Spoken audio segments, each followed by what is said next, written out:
बिस्मिल्लाहिर्रहमानिर्रहीम अस्सलाम वालेकुम। आज मैं बनाने वाली हूँ खट्टा मीठा सा प्लेटर जो कि बहुत डिफरेंट होने वाला है और उसका मेन इंग्रेडिएंट ये फुट है।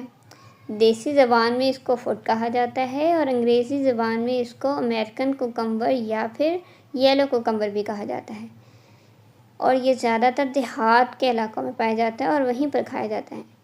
लेकिन आज मैं इसको ट्राई करूँगी कुछ डिफरेंट तरीके से और आप लोग भी इसको ज़रूर ट्राई करिएगा। सबसे तो पहले इसको हमने छील लेना है, उसके बीज निकाल देने हैं और उसको छोटे छोटे पीसेस में कट कर लेना है।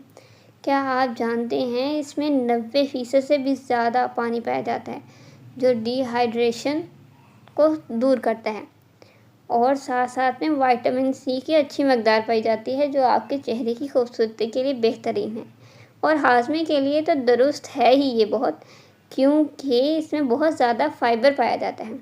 अच्छा जी, इसके ऊपर मैंने ज़रा नमक और लाल मिर्च को तो स्प्रिंकल कर दिया है और साथ साथ ही मैंने जो है कैरी का पल्प भी ऐड किया है, यानी कि कच्चे आम का पल्प, और साथ में मैंने छोटे छोटे आड़ू को भी काट के रखा है जिससे बहुत ही लाजवाब सा टेस्ट आता है।